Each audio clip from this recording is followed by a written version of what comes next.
Welcome to the Deep Dive. We're here to unpack sources, find surprising facts, maybe some profound insights. Today we're taking a really intriguing journey, actually, into the pages of A Grave in the Cotswolds by Rebecca Tope.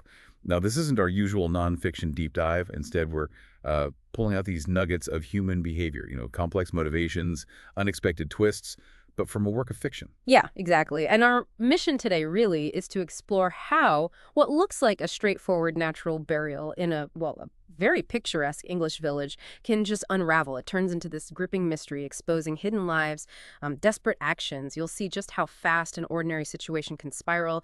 It forces the characters, and by extension, I think it forces us to confront some difficult truths Right. about trust, family, and, well, the unexpected consequences of hidden desires. Right. So if you're ready to explore a world where, quaint village life meets a shocking crime, and maybe learn a thing or two about that intricate dance of human relationships under pressure, let's unpack this.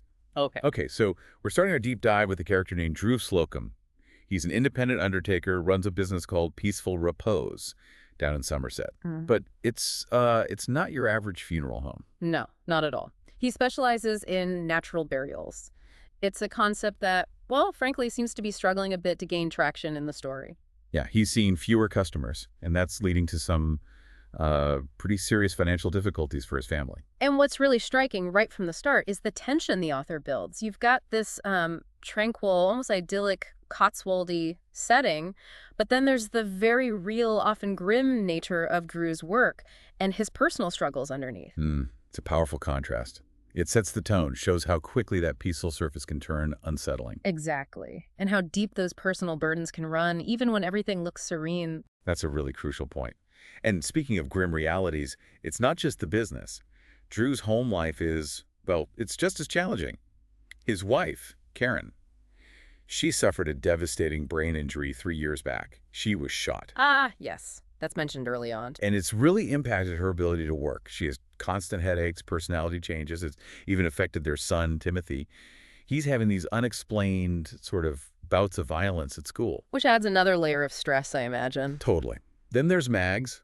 She's his assistant, indispensable, loyal, incredibly level-headed, kind of the backbone, really. She provides crucial support, even handles, body retrieval single-handedly with a trailer sometimes. Wow. Quite the team dynamic. Yeah, and Drew's just constantly wrestling with this pressure, being the breadwinner, managing the business while navigating all these altered family dynamics. It's a lot. So the initial catalyst, the thing that kicks off the mystery, is the funeral of a Mrs. Simmons in a place called Broadcampton. And she sounds like quite a character. Planned her own natural burial 15 months in advance. 15 months. Paid up front. Described as forceful, unusual, having strange ideas. Even the journey to the burial site sounds a bit, well, mystical. Drew talks about narrow and undulating roads, a strange intimacy of traveling with a dead woman. That meticulous planning, 15 months, the specifics that really jumps out, especially combined with her being described as unusual, and then, as we'll see, her sister's reaction, it immediately hints there's more going on here, deeper undercurrents maybe. Makes you wonder what secrets someone like that might carry. Good question. And the mourners at this rural gravesite, just as quirky. There's Judith Talbot, Mrs. Simmons' sister. She finds the whole natural burial thing a carry-on, prefers cremation. You can sort of feel her irritation. A bit of underlying tension there. Then her son Charles is there, the future executor. We learn he's going through a nasty divorce.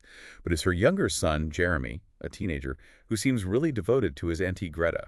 That's Mrs. Simmons. He gives this surprisingly defiant, emotional speech at the grave. Says, "It's a bastard that you went and died when we still need you." Wow, that's quite raw for a funeral speech, especially from a teenager. Isn't it? Other attendees include Graham and Miriam Ingram, and Frank and Susan Watch. They get pegged as very annoying busybodies. Oh. And then we meet Thea Osborne. She's the house sitter, described as a small woman. And she makes this extraordinary remark, almost chilling. At least she wasn't murdered. Ooh. Okay, that's a line that definitely makes you sit up and take notice. Right. It just hangs there. Sets this subtle, ominous tone. So just when Drew thinks the funeral's done, complications start. First, this encounter with PC Jessica Osborne. Turns out she's Thea's daughter. Pulls him over about his bald tire's expired tax disc. Just what he needed. Exactly. Jessica's described as like officious, eager, maybe showing off for her boyfriend, who's a detective, Paul Middleman. And ironically, Thea, her mom, actually takes Drew's side against her own daughter. Huh. Interesting family dynamic there, too. It is. Seems like a minor annoyance, right? But it quickly snowballs. Yeah, it's fascinating how often these things start small. A mundane issue, an administrative hassle. But it puts Drew on the police's radar, doesn't it? Kind of foreshadows how quickly things can escalate. And escalate they do, much more seriously. Next, this Mr. Maynard arrives. He's from Gloucestershire County Council. He accuses Drew of trespass, says the burial land actually belongs to the council. Oh, dear. That's a problem for an undertaker mid-burial. A big one. Maynard's described pretty unflatteringly weedy, fleshy mouth, shrill, uses words like travesty. He threatens an exhumation, personal liability for Drew. It's a nasty confrontation. Right. High stakes for Drew's business, his reputation. Exactly. And this is where the story takes that really dark, unexpected turn. Drew, trying to get some space after this tense meeting, walks off to get phone signal. Within hours, Maynard is found murdered near the gravesite, killed by a blow to the head with a stone. Wow. Okay. So rapid, brutal escalation from a petty argument over land ownership to murder. And Drew, having just had that public argument, being right there at the scene, he's immediately in a very difficult position. Absolutely. Prime suspect territory. Yeah, it really shows how fast circumstantial evidence can just shift everything, especially when the stakes are murder. So this murder, it transforms Drew instantly. From, the undertaker involved in the funeral to the #1 suspect, and a really unexpected motive surfaces pretty quickly. Yeah. D.I. Basildon questions Drew. The detective in charge. Right. And Jessica's testimony, P.C. Osborne, about Drew's argument with Maynard, his being near the scene. It immediately casts this heavy cloud of suspicion. It's that classic setup, isn't it? The timing, the argument. It is. And then the police uncover something that completely blindsides Drew. They find Mrs. Simmons's will. Ah.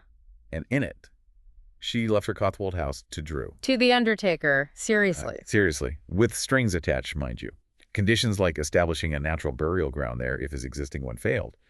But still, it gives the police what looks like a clear financial motive. Okay, yeah. That changes the picture dramatically. Suddenly, it's not just about the argument with Maynard. Not at all. Drew is, understandably, completely shocked. Yeah. He insists he knew nothing about it. But you can tell the police are already thinking, yeah, right, they're pretty much assuming he's guilty. And all this is happening while he's got the stress at home with Karen. Exactly. He's trying desperately to shield Karen from the truth about the murder investigation, which just adds to his own personal stress. It's immense pressure. It really forces you to think, doesn't it? How much do we really know about people? Or how we'd react ourselves under that kind of intense suspicion? Meanwhile, while Drew's grappling with being the prime suspect, Thea Osborne, remember, the house sitter. The one who said, at least she wasn't murdered. Yeah. That's her. She starts her own sort of unofficial investigation. She's got connections, you see. She's a widow, her daughter's a PC, she used to date a senior detective. So she knows the ropes. Seems like it. And she has this insatiable curiosity, apparently, a tendency to turn up in all the wrong places. So she's not just a casual observer, she's drawn to the puzzle. Looks like it. Her methods are quite modern, actually, using things like Friends Reunited, Facebook, to dig into past connections, histories. Interesting. Shows how those everyday tools can sometimes unearth significant secrets, doesn't it? It does. But while Thea's digging, the village gossip is heating up. Accusations are flying directly at Drew now. Helena Maynard, the victim's widow, sends Drew this nasty letter. Accuses him of murder, questions why he's seen publicly with Thea. Ouch. The pressure's mounting from all sides. And the Watchets, the annoying busybodies. Yeah. They're openly accusing Drew of swindling Greta Simmons and killing Gavin Maynard. Wow, they're not holding back. Not at all. And then there's this public confrontation. At the local pub, the Baker's Arms, Oliver Talbot, that's Judith's husband, Mrs. Simmons' brother-in-law, gets into it with Graham Ingram. It hints at maybe some existing tensions and even something about Mrs. Maynard's relationship with Ingram. So more layers. More village secrets potentially bubbling up. Exactly. It just adds to the complexity. It shows how in these small communities, everyone's lives are kind of intertwined and secrets are hard to keep. Right. And public perception becomes this powerful, maybe misleading force in the investigation. Thea navigating that social web with her connections, that seems crucial. It leads to the climax, really, this orchestrated meeting at the Watchet's house. Thea's efforts bring everyone together. It feels like she's deliberately forcing things into the open. Setting the stage for a reveal. Absolutely. You could just feel the tension in that living room. Drew's there, Thea, Harry from some co-housing community, the Talbots, Judith and Oliver, and the Watchetts. And Susan Watchett just lays into Drew, openly accuses him of murdering both Mrs. Simmons and Gavin Maynard. Details this whole motive involving the house. Wow. A direct public accusation like that, the pressure must be immense. It is. But then, the pivotal moment. Jeremy Talbot, remember? Mrs. Simmons' young nephew. The one who gave that emotional speech. Yeah, the teenager. Devoted to his Auntie Greta. He initially defends Drew, but then, dramatically, he confesses he killed Gavin Maynard. Whoa. Okay. Didn't see that coming. Me neither, reading it. And his motive, it's just heartbreaking. He says he loved his Auntie Greta deeply. And her grave, it was precious. It was meant to be the eventual resting place for his dying sister, Carrie.